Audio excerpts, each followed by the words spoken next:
Welcome to Leiden Law School and welcome to this MOOC on comparative regional integration. And as you should always do, especially in an academic setting, in your first video or first appearance, you should ask the question of why. Why should you do this MOOC and why should you focus on regional integration and why should you do so in Leiden with us? Well, in addition to a welcome, let me first explain the why in Leiden part. So this MOOC is being coordinated by Leiden Law School and the Europa Institute of Leiden Law School, where we also have our center on comparative regional integration, which I head. And the first perfect thing you've done is, of course, to join us, which means you're automatically a genius for coming to study in Leiden. Or maybe not completely. There's a small story behind this episode. Einstein is actually one of the people that applied to work at this university and was then rejected by the university because apparently he didn't meet the standards. This was before he discovered relativity and won some Nobel Prizes, etc. So we may have made some mistakes in the past, but overall I would say we're a pretty good law school. One of the leading law schools in the European continent, and of course one of the established institutions on European integration and also comparative regional integration. So Leiden offers a nice setting with lots of expertise on different regions, on different regional organizations, and different disciplines that you need to study regional integration.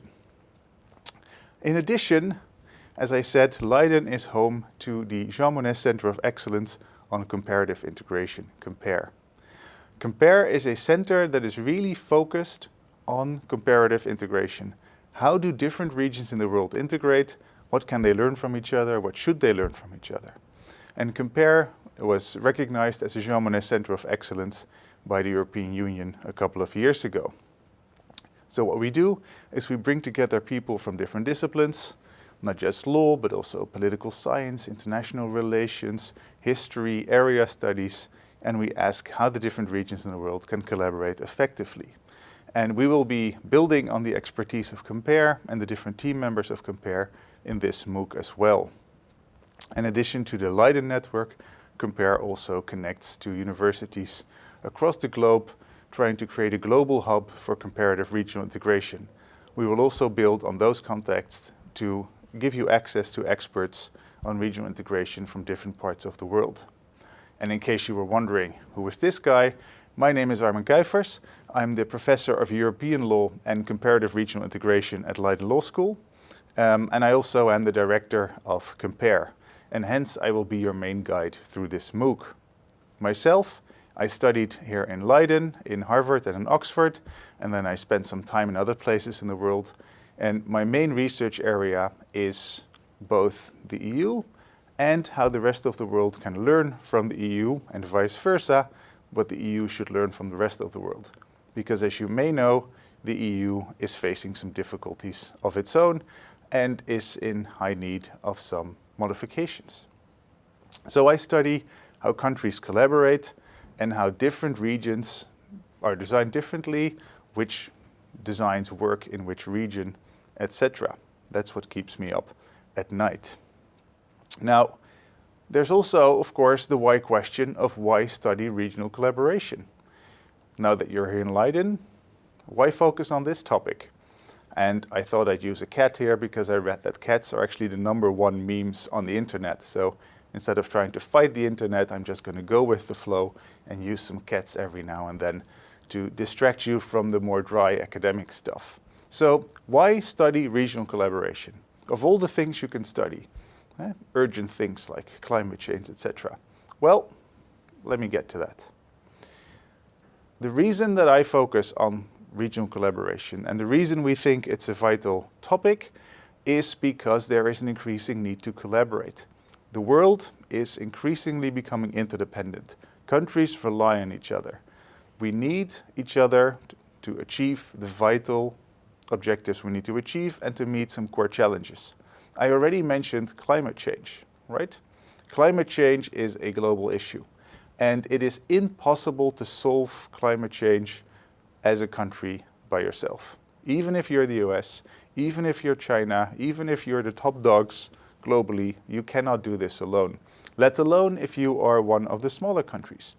So countries need to collaborate at the global level, but also at the regional level, which is why one of the focal points of Compare is actually on climate change and the ways to collaborate to prevent it or mitigate climate damage.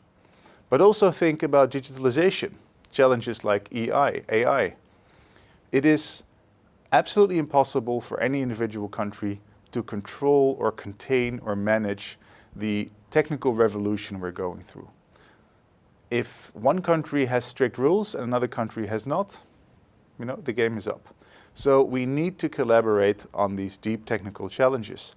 And we also need to collaborate on these technical issues to make sure that our economies, which are deeply integrated around the world, remain effectively integrated, that we face these challenges of technology together. And the new economy will be increasingly technical, will be affected deeply by technical innovation. So how do we have a global economy? How do we have a regional economy where technology plays such a vital part? So both in regulating technology, but also in ensuring effective economic integration, we need regions to collaborate. A third challenge concerns the geopolitical stability.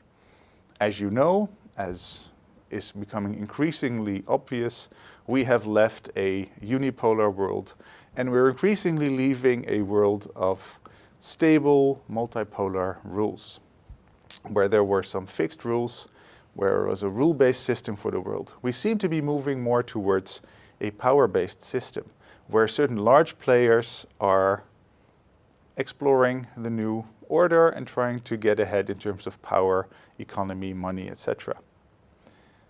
In such a world where there is a less rule-based system, regions have a choice. How does a region act versus, for example, China or the US? Think about the ASEAN region. You have interests with both the US, with China, with the EU. Where do you position yourself? In this incredible turbulence between major powers, again, like in climate change, like in technology, smaller countries have almost no individual power.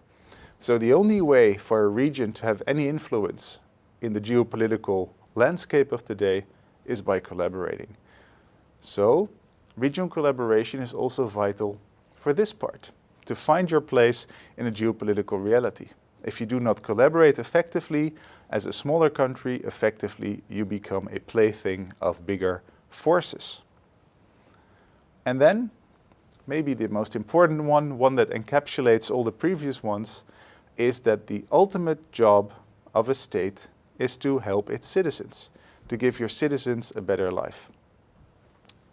In an interdependent world, with all the challenges we're facing, the only way to really serve your citizens is to collaborate effectively with other countries. If you withdraw within your own boundaries, if you think you can solve everything by yourself, you are living in a myth. And that myth will ultimately translate into worse lives, worse futures for current citizens and future citizens. So effective collaboration is vital. At the same time, it is not easy. It is actually quite hard to collaborate effectively. So how to get states to collaborate effectively? You may have tried to pick a restaurant with a group of over 20 people. That is hard. Now imagine that you have to solve global warming, migration, geostrategic challenges with a group of 20 to 30 countries, which are not unitary entities either. So effective collaboration is quite hard and at the same time essential. So that's the question we'll be focusing on in this MOOC. How do states collaborate effectively? And how to organize a system in which they can organize effectively, but at the same time, you stick to some of your core values as countries. And this is not an easy challenge. So this is what we'll be focusing on in this MOOC. How to make countries collaborate effectively. A focal point thereby will be rules and law. Many of the people contributing to this MOOC will be lawyers, And compare also has a strong legal dimension. So a question is how to design a regional institutional system, the organization. What type of norms, what type of rules to use to make countries collaborate effectively? Because you need some rules, as in any game, you need some rules to play effectively. But to answer how to cooperate effectively, what effective integration is, we also need to answer the question what regional integration actually is. Which organizations are out there? How do they operate? So we need to define what we're studying, as in all academic purposes. This leads to other questions, such as how to design a regional system. If I would give you a blank piece of paper and say, please design a regional organization, what would you do? What type of institutions would you build? Who would have the power? Who would have the say? Would everyone have to agree or not? What are they allowed to decide, what not? So how do you design these regional systems, the institutions, and the regional law? But also, the moment that you start to give power to a region, very vital but also complex questions of political, maybe even theory or philosophy arise. Because the moment you start giving power to the region, how does that affect the national system? Because we have already created states. States are our governance institutions, the main organizational form in the world. So if you start taking away power from the state and giving it to the region, how does that affect the state? Well, maybe national politicians will be annoyed, but more fundamentally, how does it affect national sovereignty? Can you collaborate effectively and at the same time remain a sovereign country? Or if you're functioning on a democratic system, how does it affect democracy? What if a democratically elected government in one state wants to do something that goes against the region? Can they then say, we represent the people and democracy demands that we have the power? Or can the region bind a country in a way that doesn't violate democracy? So how do we reconcile democracy and regional collaboration? And that also affects, of course, national identity. So the moment that you start creating seriously powerful regional governance, you need to connect that governance to the state. And that is a challenge we're actually still struggling with, even in advanced forms like the EU. Another big challenge. Most regional organizations want to create an internal market. They want economic integration. Why? Because economic integration leads to greater wealth, and that leads to better lives for citizens. We need to talk about how, we need to talk about who benefits and how you distribute the benefits, but overall, economic integration can lead to more economic prosperity. But how to do it? How to create an internal market that works for your integration? Because the economy in Africa, Asia, Latin America, and Europe are very different. The economic practices are different. The infrastructure is different. The geography is different. So when you design an internal market, you need to be very aware of what you want to achieve and the context in your region. So that is something we will also look at. And then, on a more methodological level, the challenge is comparison. Because it's one thing to say, ooh, let's look at how Latin America does it and how Africa does it. But these are very different places. So how do you actually compare? And if you compare and you see that they do something differently in Brazil than they do in Rwanda, what does that mean? What lessons should you draw from that? So here we run into the general academic problem of comparison. And this MOOC will also touch on this methodological difficulty. How to compare regions without falling in the major comparative pitfalls. So those are some of the key themes and key topics we will cover in this MOOC. How will we do so? What's the setup of the MOOC? Well, as with all MOOCs, it's a series of short clips, but we've clustered them around certain key themes. And they will be taught by different experts in the Compare network. The first cluster of films will look at the question, what is regional integration? Because we need to define what we're talking about. The second cluster will then look at the rewards and pitfalls of comparison. Because before we actually start to compare, we need to talk about what comparing means and look at all the pitfalls I just mentioned. After that, we will have a look at some core tools of regional integration, because we will see that on a functional level, many of the regions want to achieve similar things and use similar tools. The institutions have similarities, the objectives have similarities, so we will focus on those core tools. After that, it's time to go to the EU. The EU is by far the most advanced and most deeply integrated region in the world. So it is a logical comparator for regional integration. So we will have a look at the EU in quite some detail, starting from the historical backgrounds of European integration to spectacular failures like Brexit and also future perspectives of the EU. At the same time, we'll be very cautious to avoid the gravity pull of the EU, because there's a risk that the EU is seen as the gold standard. This MOOC takes an absolutely different approach. The EU is a crucial part of comparative knowledge, but it's certainly not the gold standard. It is only one tool, and one of the key aims is to understand that actually regional integration needs to be designed to fit the specific region it's for, not to come as close to the EU as possible. Now, after we've done the EU, we therefore also look at several other examples of regional integration in Asia, Africa, and Latin America, before we move on to some of the key challenges. And here we move to a more thematic approach. So, for example, how to reconcile regional integration and democracy, or sovereignty, how to deal with the challenge of migration in a regional context, or the political rise of populism, how does that affect regional collaboration? How to deal with pluralism. Can we even talk about universal values, for example? Or should we take a more critical approach where we say there is no universal truth? Well, if that's the case, how does it affect comparison? And how does it affect regions? Can you compare Asian fundamental rights with European fundamental rights? Is there such a thing, or are there simply fundamental rights? So we will have a look at those core challenges of regional integration, building on the knowledge you have gathered in the other films. And then, cluster 7, we actually go to talk to some people who have done it.